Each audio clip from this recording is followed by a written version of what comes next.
तहरीक लब्बैक पाकिस्तान के वफ्द की election commission हुकाम से मुलाकात। बिस्मिल्लाहिर्रहमानिर्रहीम। जैसा कि आप लोगों को मालूम है कि 2 दिन पहले इलेक्शन कमीशन ऑफ पाकिस्तान ने तहरीक लब्बैक पाकिस्तान के अमीर हाफिज़ साद रिजवी साहब को ख़त लिखा था और ख़त में कहा था कि 31 अगस्त को 11 बजे हाफिज़ साद रिजवी या इनका कोई स्पोक्स पर्सन जो है वो इलेक्शन कमीशन ऑफ पाकिस्तान में पेश हो। इस पर आज हाफिज़ साद रिजवी साहब की जानिब से इस्लामाबाद जोन की एक टीम पेश हुई है। इस्लामाबाद जोन की जो टीम पेश हुई, इस हवाले से जियो न्यूज़ ने एक ख़बर दी है। जियो न्यूज़ की पूरी वीडियो भी आज की इस वीडियो में आप लोगों को दिखाता हूं।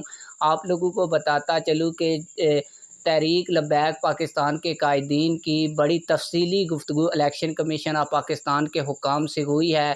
तहरीक लब्बैक पाकिस्तान से जब पूछा गया कि इलेक्शन कब होने चाहिए, तो इस पर तहरीक लब्बैक पाकिस्तान ने मौक़िफ़ अपनाया कि अगर आइन में लिखा है कि 90 दिन के अंदर इलेक्शन होने चाहिए तो फिर 90 दिन के ही अंदर इलेक्शन होने चाहिए। जिसके बाद इलेक्शन कमीशन ऑफ पाकिस्तान ने कहा कि हमने नई हल्का बंदियाँ करती हैं और 90 दिन में इलेक्शन मुमकिन नहीं है। इस पर तहरीक लब्बैक पाकिस्तान ने कहा कि इलेक्शन कमीशन ऑफ पाकिस्तान जल्द हल्का बंदियों का जो सिलसिला है उसको ख़त्म करके इलेक्शन करवाए और इलेक्शन में तमाम तर पार्टियों को बराबर की कवरेज मिले और तमाम पार्टियों को प्लेइंग लेवल फील्ड दिया जाए।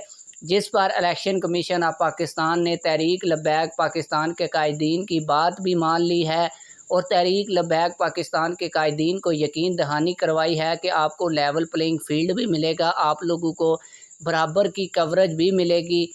जिसका सबूत आज ही आ चुका है कि जियो न्यूज़ जैसे बड़े चैनल ने तहरीक लब्बैक पाकिस्तान की ये खबर दी है। आइए जियो न्यूज़ की वीडियो भी देखते हैं। तहरीक लब्बैक पाकिस्तान के वफ्द की इलेक्शन कमीशन हुकाम से मुलाकात। मीडिया से गुफ्तगू में TLP रहनुमा रिजवान सैफी ने कहा, इलेक्शन कमीशन ने कहा है हल्का बंदियाँ करने में वक्त चाहिए, 90 दिनों में मुश्किल है। हमने कहा है जल्द से जल्द इंतखाबात करवाए जाएं। ज़ाब्ता अखलाक में सबको मसावी कवरेज का मुतालबा किया है। इलेक्शन कमीशन हुकाम से काफी के वक्त की भी मुलाकात।